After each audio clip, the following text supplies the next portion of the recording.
Улсын хурлын чуулганы үдээс хойш хуралдаанаар хууль зүйн дотоод хэргийн сайдад улсын хурлын гишүүн энх хоёрыг танилцуулж томиллоо. Шинээр томилогдсон хууль зүйн дотоод хэргийн сайдын зүгээс хамгийн түрүүнд гэр бүлийн тухай хуулийг боловсруулахаа мэдгдлээ. За түүнчлэн энэхүү хилцүүлгийн үеэр нүүрсний хулгайн асуудал болоод үндсэн хуулийг зөрчиж, саналын томьёолол боловсруулсан нэр бүхий гишүүдэд хариуцлах тооцох асуудлууд ч хөндөгдсөн юм а. За гэхдээ үндсэн хууль зөрчсөн асуудал дээр нэрээ цоллуулсан гишүүдийн зүгээс чуулганы хуралдаанд оролцохгүй гэдгийг мэдэгдэж хурлыг гарсан байна. Ажиллана гэсэн бодолтой.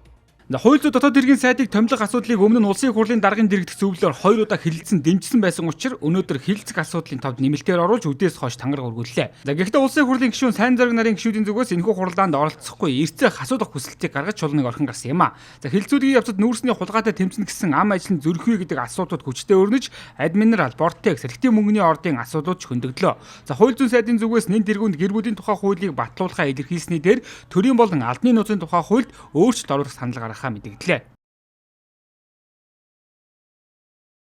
Монгол Ардын намын тодорхой нэр бүхий гишүүд тойрд сууж байгаад сэтгүүлчийг ялалдаг байдлаар яриа яригдчихсан гэж энэ үнэн үү? Монгол тийм юм хаанч байхгүй гэдэгт итгэж байна.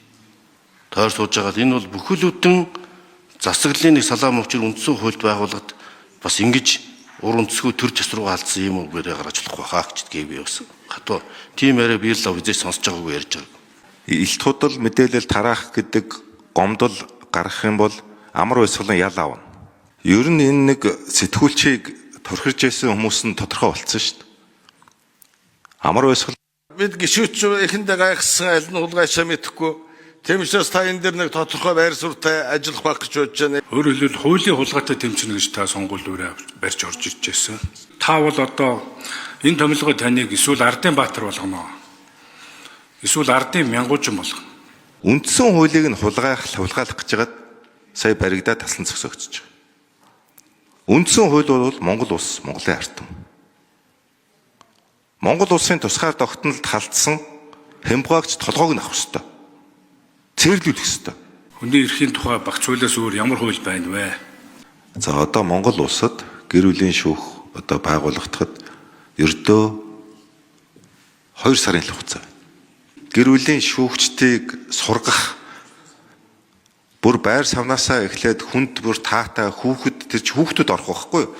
Тэр одоо хүүхдүүд ороход тийм халуун дулаан ийм одоо байр савтай ийм сайхан шүүхттэй болох одоо мөрөөдлөө биелүүлнэ гэж үзэж байгаа. Мөн үндсэн хуулийн цэцгийн их судлын хуралдааныг шүүж цэцгийг цэцэд өгөх асуудал тавьж байгаа гишүүдээс улбаалаад хууль зүйн сургуулиудын чанарын асуудалч сөхөгдсөн юм а.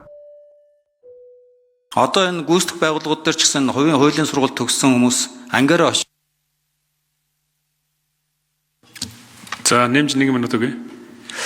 Хонгил үүсгээд байдаг, нийлээд хоорондоо хэрэг янз бүрийн яриад байдаг ийм юу их сонсогдоод байгаа.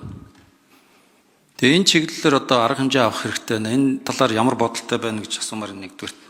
Бид ерөөсөө эрхцүүчтэй яаж бэлтгэх үү гэдэг асуудлыг ярихгүй бол одоо манай Баярбаатар шиг ийм нөхдүүд ус орныг хаашин чиглүүлж магадгүй болчиход шүү дээ. Одоо бол манай Баярбаатарын нүүрсчдийн хяналтын хороол үндсэн хуулийн цэцэг хянчих гэдэг шүү дээ. Тийм яриад шүү дээ.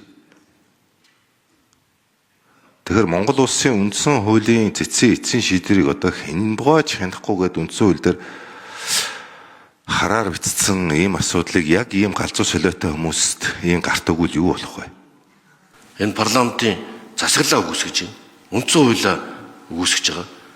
Энэ зарчимгүй одоо энэ нүүрсний хулгайг хамгаалахын төлөө тэмцээд байгаа юм шиг улаарсан тэмцлийн төлөө бид нам хамаарлахгүй нэгдэж тэмцэх ёстой. Засгийн газрын гишүүн хууль зүйн дотоод хэргийн сайдаар Зэнхүү хууль зүйн шин сайдын зүгээс авилтаг хийх тэмцлийг эрчимжүүлэхийн зэрэгцээ хүний эрх, хүүхдийн эрх, гэр бүлийн тухай хуулийг сайжруулах чиглэлд голчлон анхаарч ажиллахаа илэрхийлсэн юм а. Зөвхөн хууль зүйн дотоод хэргийн сайдаар томилогдсныхоо дараа мэдээлэл хийн гэдгээ өмнө илэрхийлж байсан. Иймээс ч ойрын хугацаанд тодорхой хэрэгүүдээр олон нийтэд хандсан мэдээллийг хийн гэсэн хүлээлт үүсэж байна.